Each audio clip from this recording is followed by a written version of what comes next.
Hello everyone, welcome to Phillip Roundtable. My name is ST and I will be your moderator for today.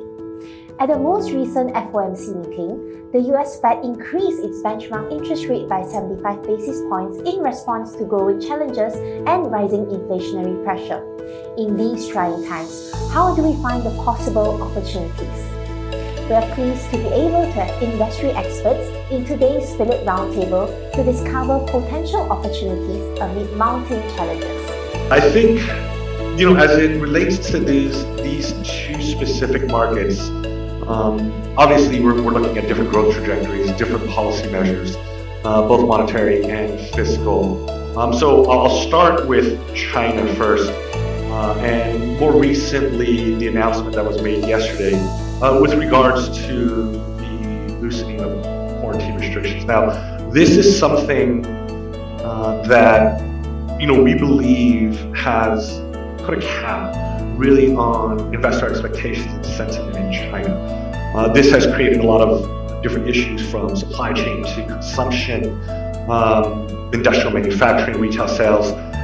So having a loosening quarantine restriction or a COVID policy is something that we think is going to help drive investor sentiment in China going forward.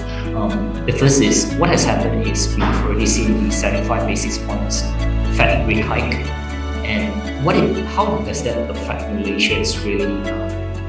There are a few areas that it affect Malaysia, but one of the most notable is in terms of the impact on bond outflow as well as forex, meaning it has caused Malaysian ringgit to depreciate.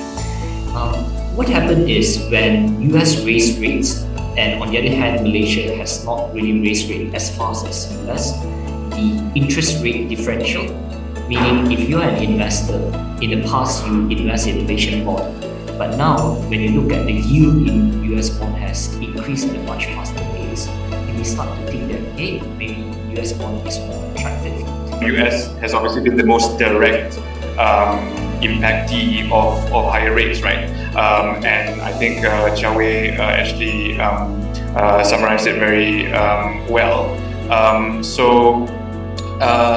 We think that the volatility is probably likely to persist, and the Fed has to act or be seen to be acting in a very data-dependent way.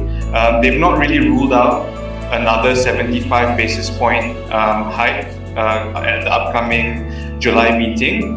Tomorrow night we've got another sort of measure of inflation data point coming up, which is the PCE, the Personal Consumption Expenditure Index, and that's based on the May level, so we know that probably is going to be quite bad because we know that the CPI came in quite ugly as well. So we do think that the volatility will be likely to persist. We've seen the terminal rate projections sort of fluctuate between 4% and 3.5%. So I guess when it comes to all these market uncertainties, we will still be able to find some opportunities as well in this kind of market situation. Before we end this session, I would like to thank our fellow panelists, Derek, Chia Wei, and also Aiman for joining us today and also sharing all these insights to our listeners today.